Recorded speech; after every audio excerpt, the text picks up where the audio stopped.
When you suggest to people that their money should be gold or silver coin, as it says in the Constitution, they sometimes stare at you with a blank expression or make the most extraordinary comments. Do you feel that our paper currency should still be backed by gold or silver? I think there should be a backing for currency. Otherwise, there's a temptation to run it out and make too much of it. I'm not really sure what you mean. Like change the color of our money or something, or? I buy silver. Gold. I don't know a lot about this subject, but I would say just because of counterfeit. I think it should, but unfortunately it isn't. Okay, why do you think it should? I don't think the current system is stable. These statements by everyday American citizens show how little people understand the intentions of the Founding Fathers. As the Constitution itself says, it is the supreme law of the land, and therefore the Constitution ranks ahead of any statutes of Congress, any statutes or constitutions, for that matter, of the states, and decisions of the courts. And any law or decision of the courts that is inconsistent with it is to that extent void. It's not a law at all. So, what's going on here? Why does the Constitution clearly state that our money shall be coin, yet we are using government-issued, supposedly official, paper dollar bills? And we can't even redeem these for silver any longer. And why does Thomas Jefferson, the very man who drafted the Declaration of Independence and co-authored the U.S. Constitution, warn us about banks and corporations? Something is off here.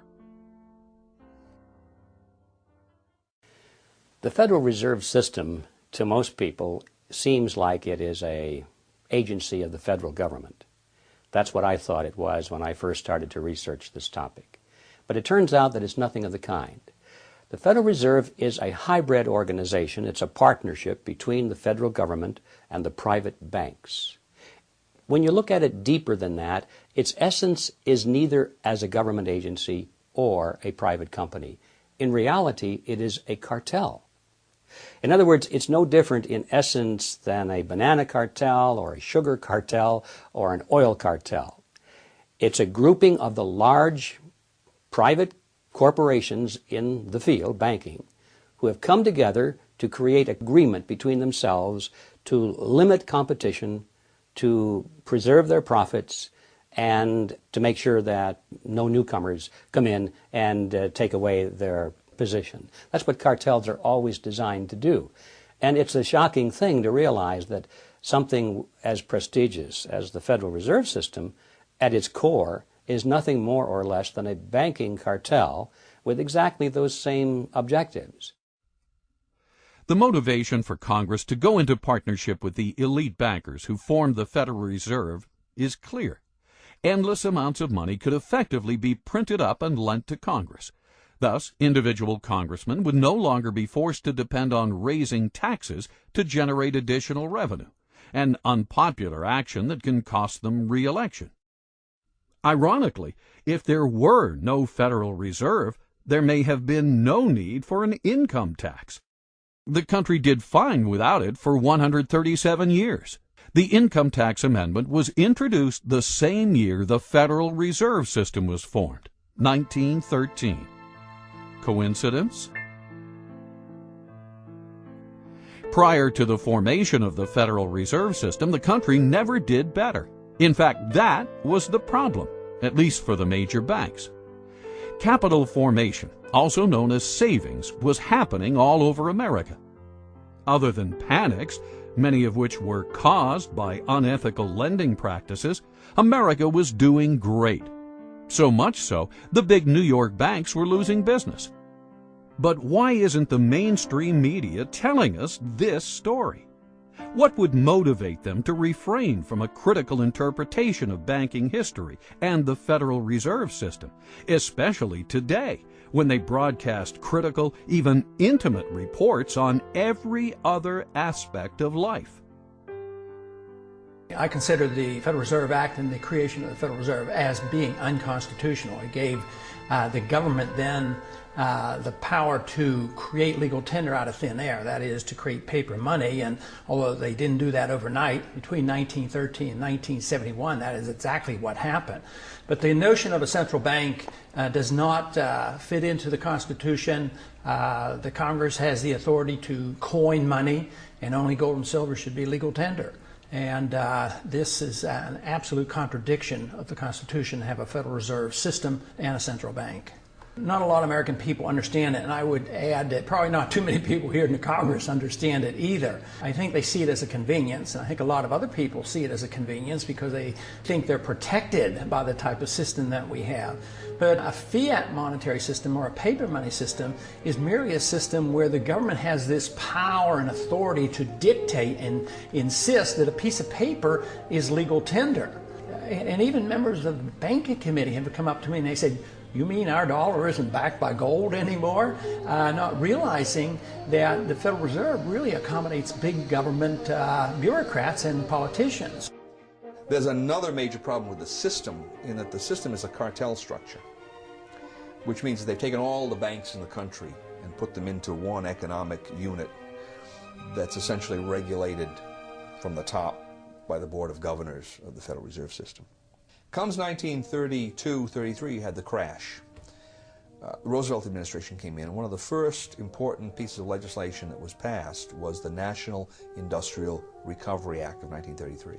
And the National Industrial Recovery Act of 1933 did for all industries in the economy the same thing that the Federal Reserve System did for the banks in 1913. It created a cartel structure. All the steel producers were in one group, poultry people were in another group, mining people were in another group, and on top of this whole thing was something that looked like the Board of Governors called the National Recovery Administration. The National Industrial Recovery Act was challenged as to its constitutionality, and a case went to the Supreme Court in 1935, the Schechter Poultry case.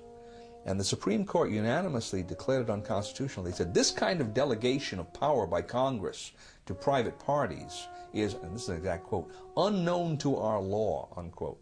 You couldn't find it anywhere by any method of interpretation, simply unknown. Well, the difference between the National Industrial Recovery Act and the Federal Reserve Act is essentially zero. The peculiarity here is that the Federal Reserve Act has never gotten that question to the Supreme Court. Let's take a second look at the words of Thomas Jefferson. A deeper look at exactly who owns and operates the private banks known as the Federal Reserve System, and what their mission statement might be. The banks and corporations that will grow up around them will deprive the people of all their prosperity. Interesting that Jefferson not only mentions the banks that will grow up, but the corporations as well. Bear in mind that each one of the Federal Reserve Banks is basically a private corporation. Neither you and I, the people, nor the federal government for that matter, own these corporations, these so-called banks. They are owned by other corporations, known as member banks. The Fed was formed not in Washington, D.C., not in the halls of Congress or some meeting room, but it was formed on a private island off the coast of Georgia called Jekyll Island. This island in those days was a club. They called the Jekyll Island Club. And its members were a relatively small group of billionaires from New York, people like J.P. Morgan and William Rockefeller and their business associates. When they went to the island, they all traveled aboard the private railroad car of Senator Nelson Aldrich. This was November of 1910, and he and 6 other men were told they mustn't be seen together, they couldn't dine together on that evening, and they must avoid newspaper reporters at all costs. One of them carried a shotgun. Just in case he had been confronted by a reporter, he was prepared to tell them that he was going on a duck hunting trip. When they got on board this railroad car, they were told not to address each other by last names, first names only. And 2 of them even went further and they adopted code names. They were concerned that the identities of all of these 7 men might be known to the servants on board the car, and that the servants might talk about it. And in that fashion, the word would get out. Even when they got to the island and went to the clubhouse, they had replaced all of the normal servants with new servants who didn't know any of these people. And they created the Federal Reserve under those kinds of conditions of great secrecy. I can assure you that very few wars of history have ever been plotted under conditions of greater secrecy than that.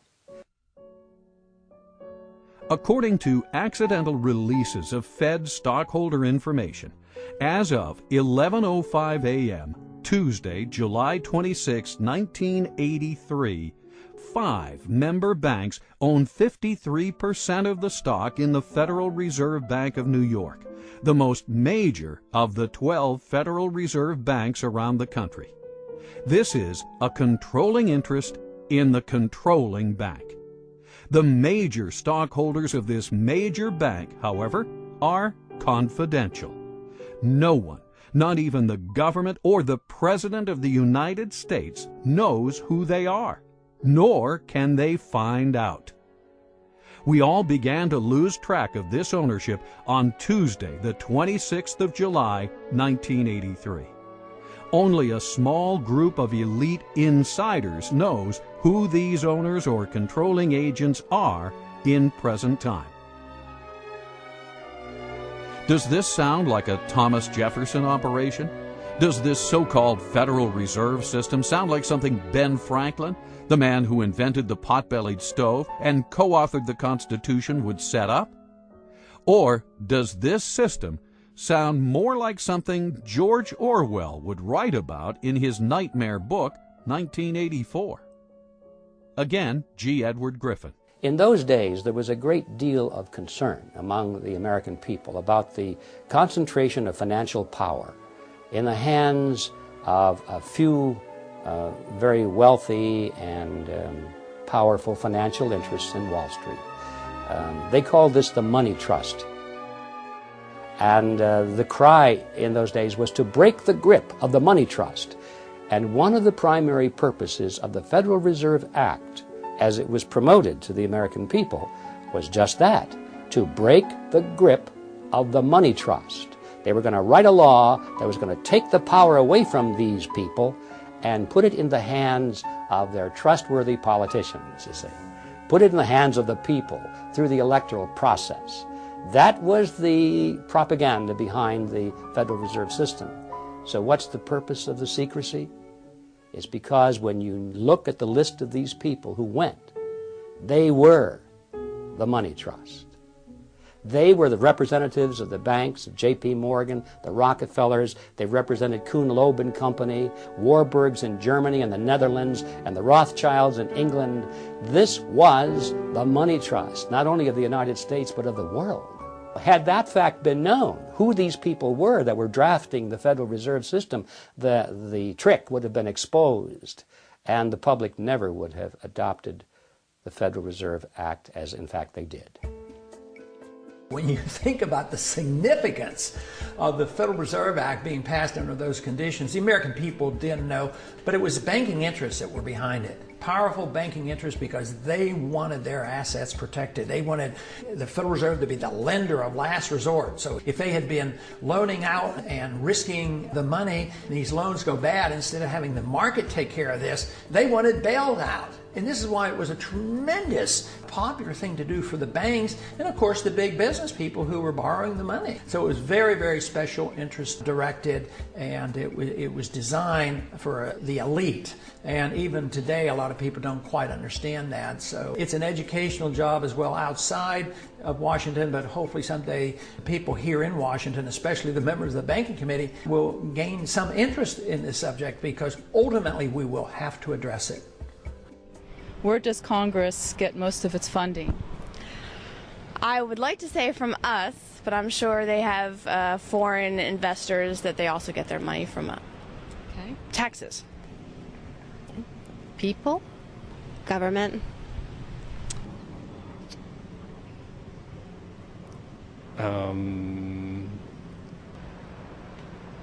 It gets it out of federal taxation, of course. From taxes, but if you mean today, a great deal we're getting from China buying treasury bills. They print it. And can you elaborate on that? They have no funding. They have no money. It's all puff and mirrors. They have no money. It's all an illusion. There's not much in back of it. As we can see, the average American citizen has conflicting ideas as to where Congress gets its funding. In actuality, Congress gets most of it by borrowing it from the Federal Reserve. The Federal Reserve gets the so-called money by effectively printing it up. The whole process is known as the Mandrake mechanism. Thus, today's paper currency, far from the gold and silver coinage stipulated by the founders, is essentially created out of thin air. Most people are alarmed when they hear about the fact that the Fed can create money out of nothing and charge interest on it, so-called interest. It starts with Congress. Remember, a moment ago I said that the Federal Reserve System was a partnership between a cartel and the federal government.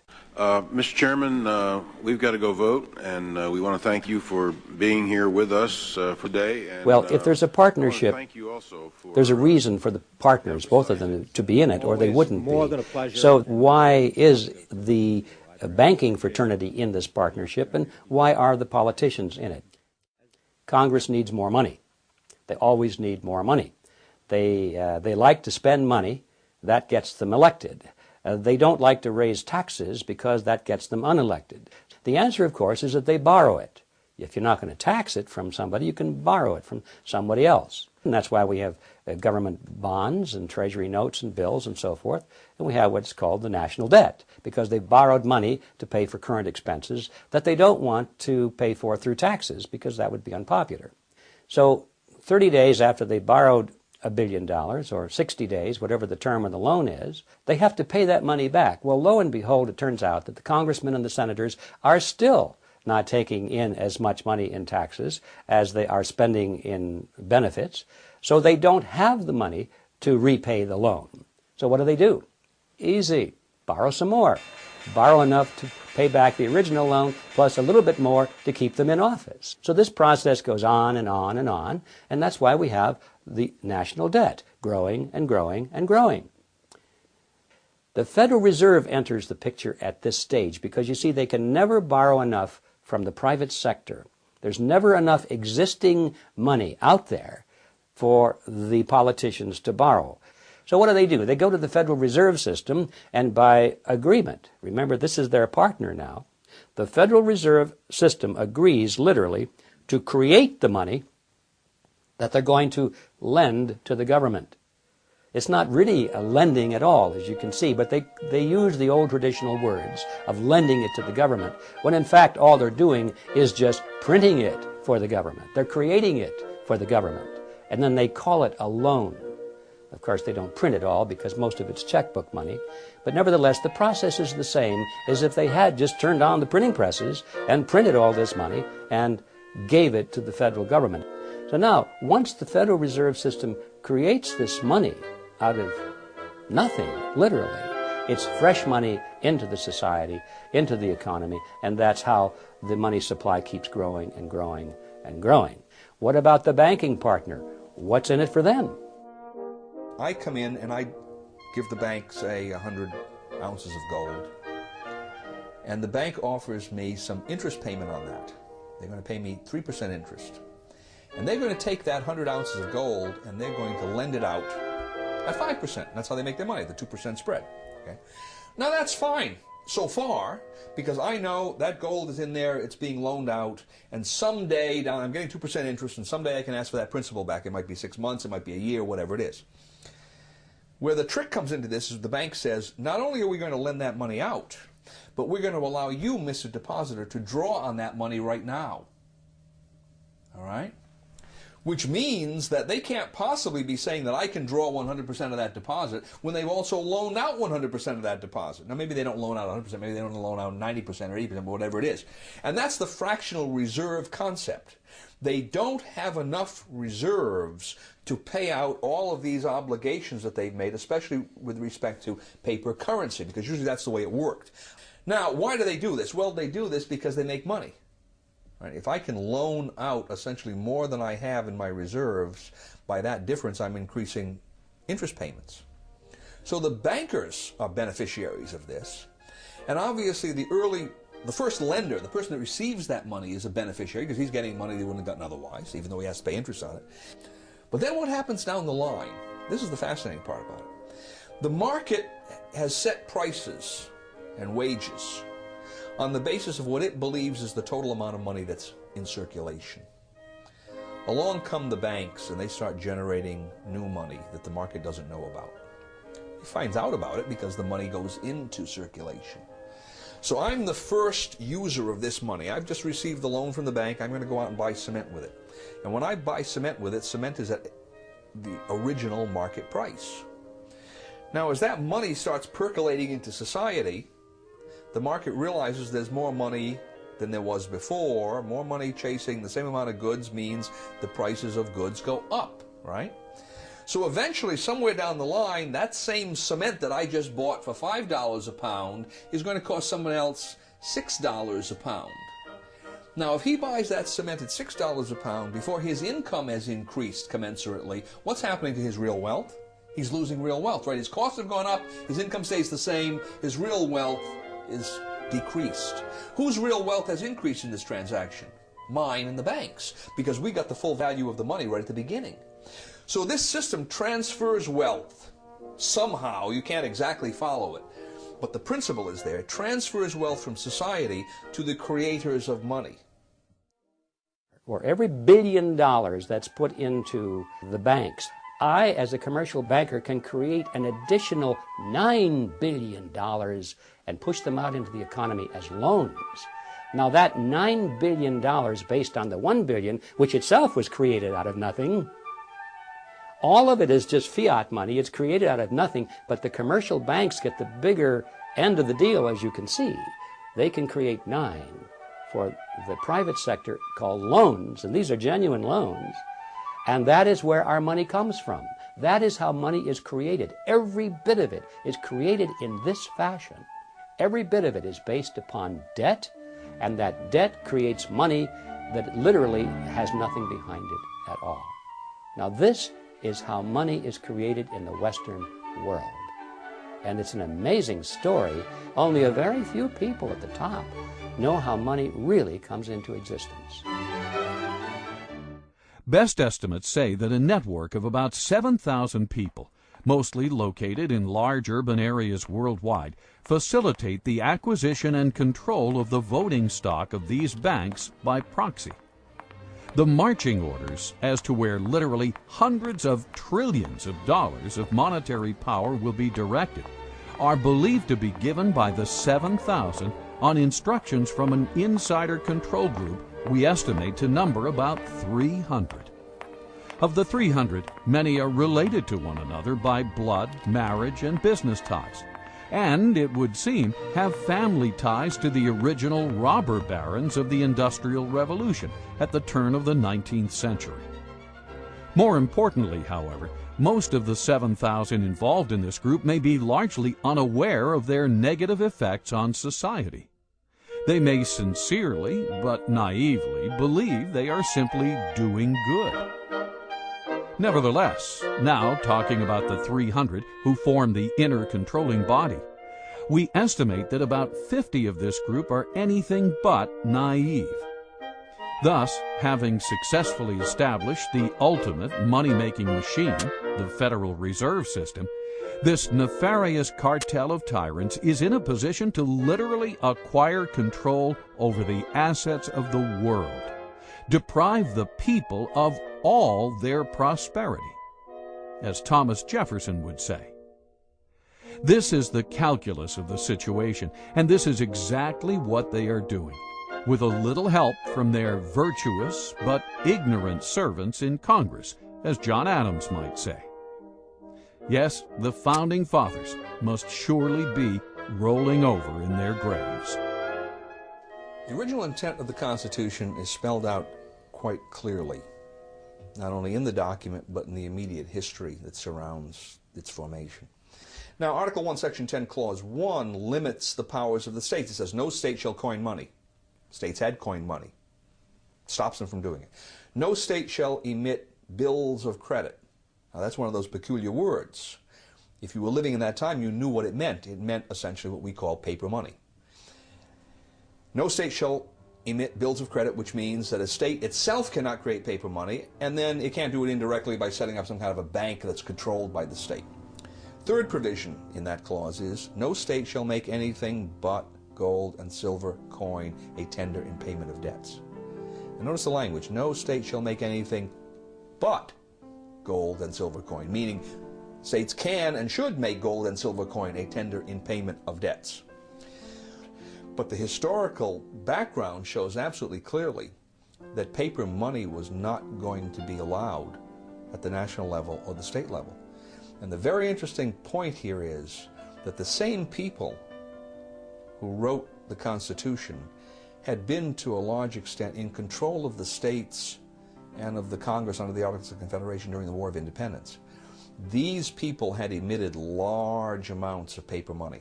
The states did it, Congress did it. When that Congress did it was called the Continental Currency, and most people are familiar with the phrase not worth a continental. Paper money depreciated so radically in value that it was essentially worthless. Those same people looked back at what they had done only a few years earlier and said, we're not going to do this anymore. The inflation isn't rising prices. The inflation is the government's program of increasing the supply of money, which devalues the currency, and that causes the prices to go up. Inflation, that is the destruction of money, eventually wipes out the middle class. The best example in the 20th century being what we saw happen in Germany. As the runaway inflation came, the middle class got wiped out. In the early stages, of course, somebody benefited. Eventually it hurts everybody. But in this country right now, we have constant insidious inflation. So there's a transfer of wealth from the poor and the middle class to the wealthy. But because it affects the business cycle and causes prices to go up in general, who suffers the most? The people who can afford it the least. That people on fixed incomes, low middle income people, poor people. I think it especially hits hard low middle income people who are trying to make it on their own and won't go on the dole, because their prices go up more and they're the first ones to lose their job when the business cycle turns down. The Federal Reserve, by increasing the credit, creates the boom part of the cycle, but then there's always the resulting downturn of the cycle when unemployment rises. We're always live. It's almost impossible to believe that the all-powerful dominant media, what Bill O'Reilly calls the elite media, would endlessly cover all these issues, yet be silent on the very subject that is common to all of them: money, and the entity that creates and manages the so-called money supply, the Federal Reserve System. Why is this? One can never watch enough television.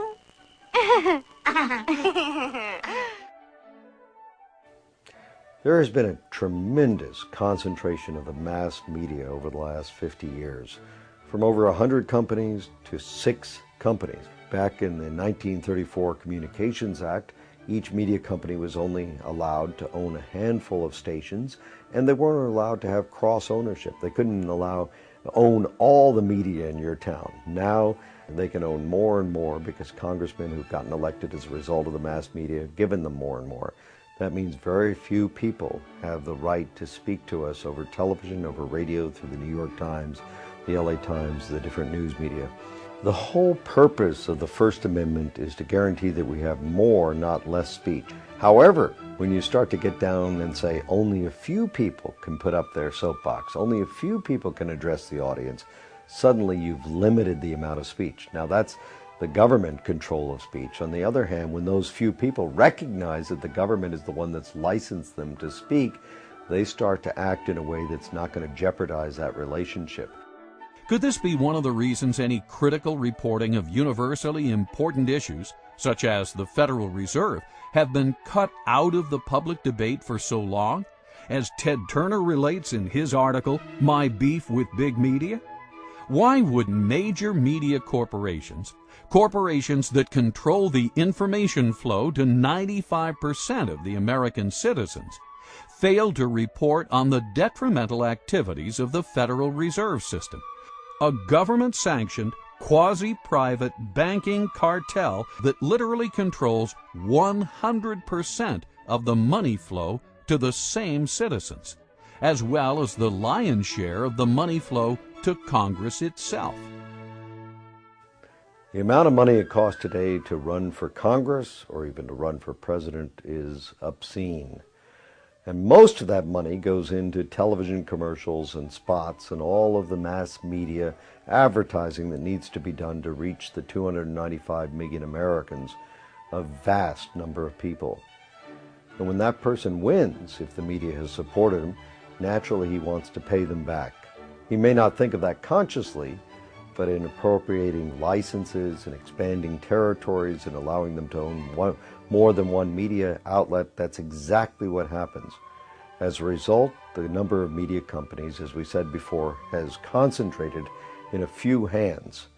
And unfortunately, Congress and the media work together to present an image to the American people that does not always include every aspect of the truth. This reciprocity, this in cahoots process, has obscured many of the more important issues to the American people. And there's no more important issue than the issue of fiat money. When you give men the power to create money out of nothing, you shouldn't be surprised if they turn around and create money out of nothing, because that's what they're supposed to do. Now, the underlying philosophy is that, well, we'll be very conservative about it. We won't run rampant. We won't abuse this power, would we? So we give them blindly this power to create money out of nothing because we trust them to use this power wisely. Nowhere in history has this ever been a justified trust.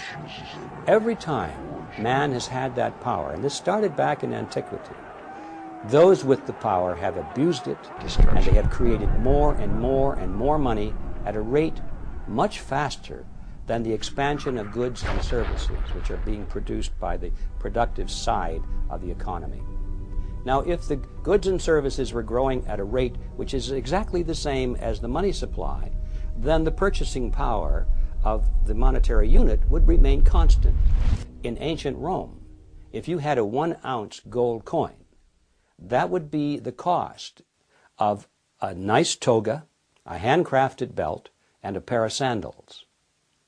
Today, thousands of years later, if you have a 1-ounce gold coin and you convert that into Federal Reserve notes, you can walk into a store and buy a nice suit, a handcrafted belt, and a pair of shoes.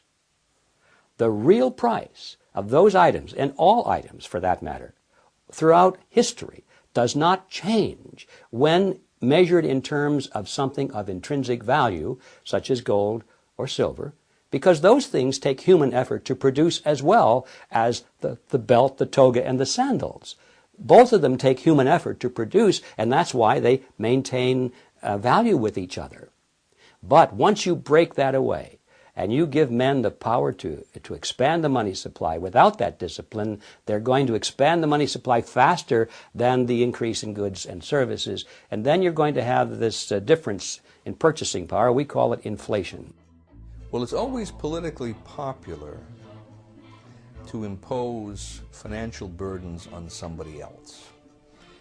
It tends to be politically difficult to impose financial burdens on someone who's living alongside of you, because they tend to have votes and they tend to have representatives who will take their position. It's fairly easy to impose a financial burden on the future because the future generation tends not to have any votes or representation at all in the present.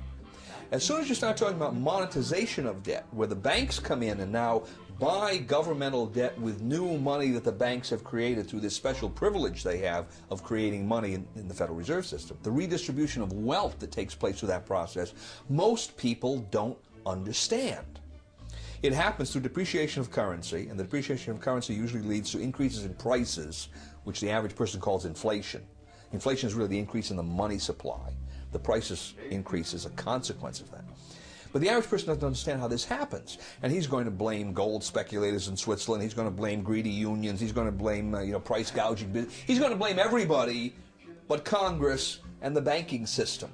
So it's easy politically through monetization of debt to expand borrowing beyond prudent levels. Now why is that tyrannous? Well, at a certain level it's tyrannous. The definition of tyranny is the exercise of a power that no one should be allowed to exercise. Okay? And it's tyrannous because no one should be allowed to exercise a power that puts burdens on people that are not allowed an opportunity to be heard, an opportunity to vote, an opportunity to have some kind of a say. Right? Granted, to some extent you're going to have to do that in the nature of government as long as you have borrowing, but beyond a certain point it becomes tyrannous. And it's beyond that point that the present system allows our political structure to move too easily. How much, take for instance, how much is the purchasing power of Federal Reserve notes lost since World War II? About 90%. You think that hasn't had some consequence in terms of redistribution of wealth, in terms of the way the economy has developed? Of course it has. The average person doesn't see it. He can't follow the lines of cause and effect, but it's there, and his life is quite a bit different from what it would have been if that hadn't occurred. Purchasing power, monetization of debt, inflation. What do we mean by all these terms? Terms we may have heard many times, but still fail to connect the dots. Are you confused? If so, you're not alone. Inflation, I think, is a bad word because really we think of inflation as rising prices. But in reality, what's happening, prices are not going up. It's that the value of the dollar or the monetary unit is going down. That's what's really happening if we understand the process. And it's a tax, therefore. Our lost purchasing power, what we have to pay more for a bag of groceries today than we did 5 years ago, comes out of our pocket, comes out of our earning capacity.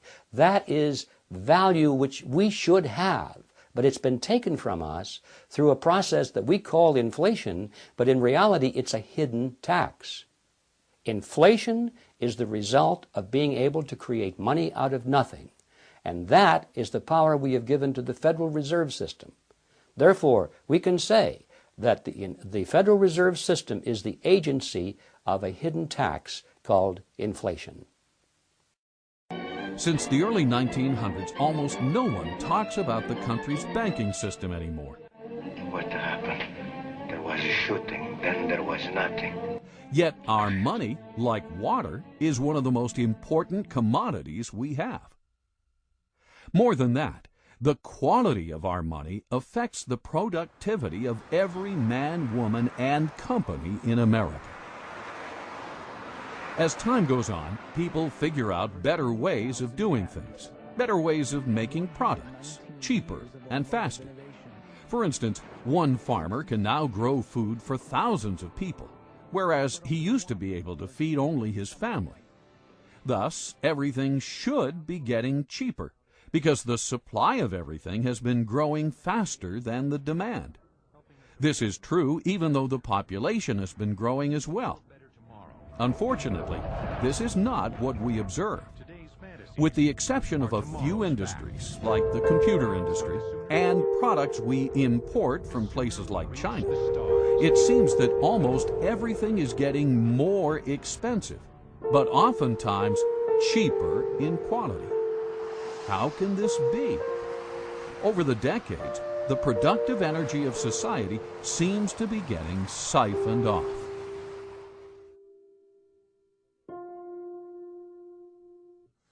Well, it's hard to predict, but I certainly think it's possible, because I think the financial bubble worldwide is something that we have never experienced before.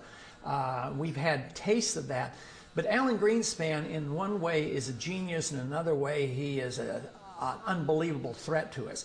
He's a genius in the sense that in a technical fashion he's been able to keep this system of inflation together longer than anybody else has been able to, especially in this last go-around from 2000 on.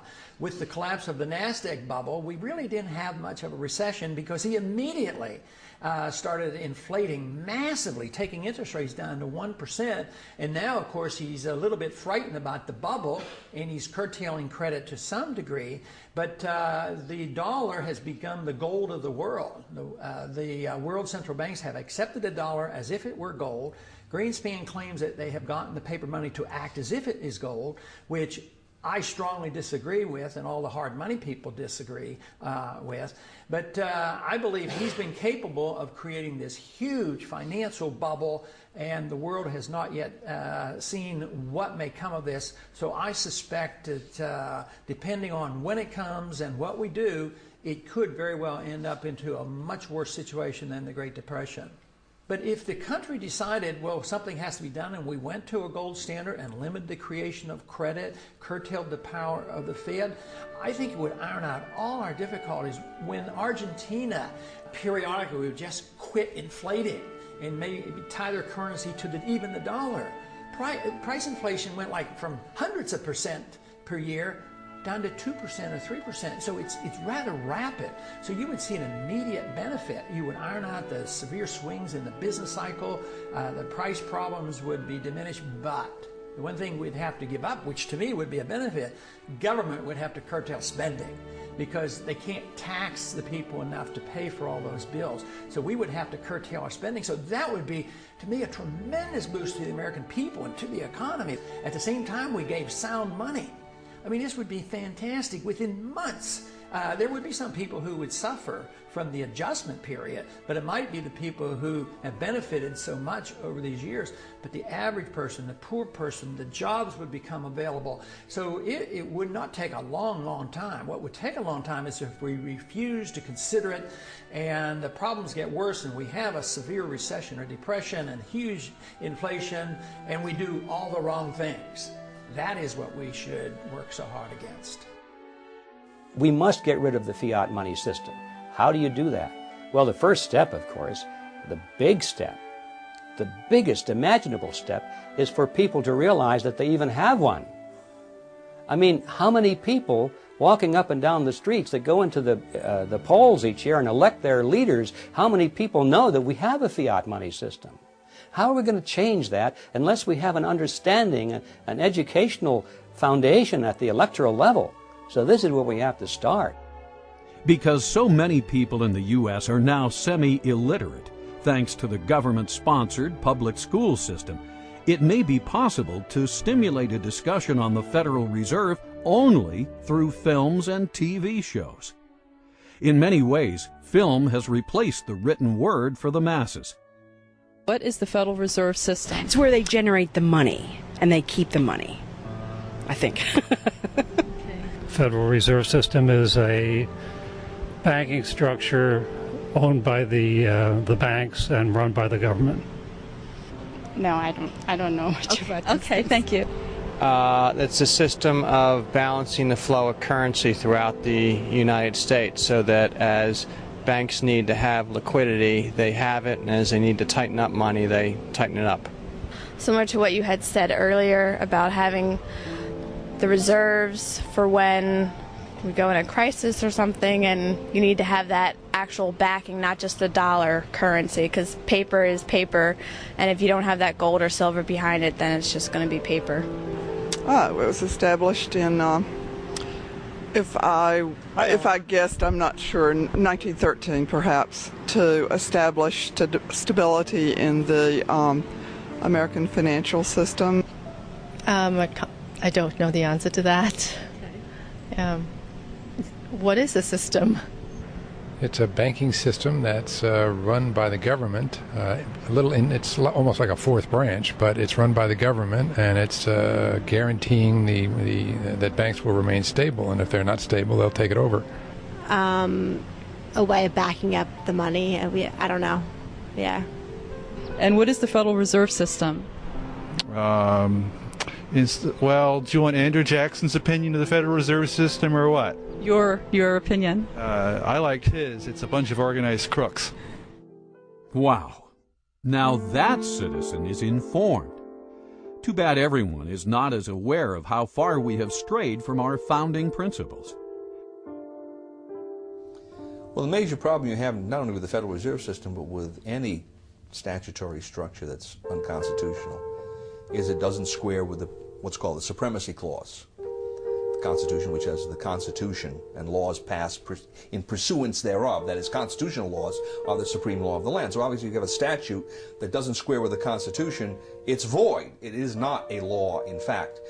So the question then arises, well, how does that square with the oath of office of representatives, senators, judges? And the answer is it doesn't. That when they come face to face with a statute that is in contradiction of the Constitution, they are to treat the Constitution as the supreme law and treat that statute as void. So that's number one. Here we have a system, the Federal Reserve System, that has all of these constitutional problems, and everyone is essentially looking in the opposite direction. So that doesn't square with the oath of office. And one would think that the president, being the head of the executive department, in which we find the Treasury, Department of Treasury, right, which interacts quite closely with the Federal Reserve, might have something direct to say about that. And then, of course, the president has a specific constitutional duty to take care that the laws be faithfully executed, and the supreme law of the land is the Constitution. So you would expect, on top of all of this, that he would be saying, wait a minute, if the Constitution doesn't square with the Federal Reserve Act in one or more ways, then I should be giving directives to the Secretary of the Treasury to take certain kinds of action to deal with that. And, of course, we see exactly the opposite. We see the Federal Reserve people, usually the chairman of the Federal Reserve, comes to Congress, and he tells Congress directly, and usually tells the president, at least indirectly, here's how monetary policy is going to be implemented. So the Federal Reserve is the tail that's wagging the dog when we have all of these questions that it may not be legitimate at all in whole or in part. If you want to see the way power goes in a system or the way the laws are corrupted, follow the money, and the Federal Reserve is a huge agency for the creation of money. If you study monetary history throughout thousands of years, you will find out that paper money has been tried many, many times, and it never succeeds. It always ends badly. The question is when will the dollar end badly? Will it be next year, or in 5 years, or 10 years? I'm convinced it will end unless we do the right things, and that is restore soundness to the money, put restraints on our government, either strictly curtail the power of the Fed or get rid of the Fed. That will be the only way you can save the dollar. But if we continue to do what we're doing now, we will eventually destroy the dollar. Throughout history, as governments grow, they limit the individual's rights. The same thing happened in the Roman Empire. We know this from history, but we also know it from Shakespeare's wonderful play, Julius Caesar. As we start moving toward a bigger and bigger government, it's going to mean that the individual no longer has the right to own his property, the right to do what he wants, the right to live freely, the right to worship as he wants, the right to speak as he wants. The government starts to tell us what to do. Most of the time they think they're telling us what to do in their best interest, but the trouble is that government, as Adam Smith pointed out, John Locke pointed out, as the great thinkers of all time have always pointed out, don't really know what's right to do. Government often makes the wrong choices because it doesn't understand the consequences of its actions. So even when it doesn't desire to be a nefarious force, to be a dark force, it often is. The problem that we have is the result of legislation. Congress has to make fundamental changes in the present system. I don't think that it's possible to impose from the top down even the constitutional system, because no one out there now is used to using gold and silver as their money. So what needs to be done is to create a competitive system of currencies. Leave the Federal Reserve System there. Slowly, over 6 months or a year, take away some of its legal privileges, its legal tender privilege, its privilege as the only medium to pay government taxes, so forth and so on. And over on this side, create a gold and silver system. And then you will have competition between the two, the paper money price structure and the gold and silver price structure. And it will be a competition. What happened is, in this competition, gold and silver would win out, because in competition the free market usually wins out over governmental intervention and special privileges. And that's the reason we have governmental intervention and special privileges, to keep the free market from winning out. And that's why they go to government, to ask for legal privileges, all right? So that's the first problem. Now the second problem is, I don't see that happening through Congress, because there are just too many loggerheads in Congress to get the thing started. So my suggestion is that it begin in some state, a small state, a state that probably has a certain amount of its taxes that it can hypothecate to gold. And if the system worked and more people were asking, then the state could expand the areas of taxation and bring more people into it. And eventually you would, if it worked, you would see the whole state, the state's monetary system, the government, state government, would be on a gold system. And then I would think as well you'd begin to see that spreading into the economy. Now, if that were to happen, then I think other states would look at this and say, well, that makes sense. Let's begin to move in that direction. You could look at it essentially as a monetary insurance policy.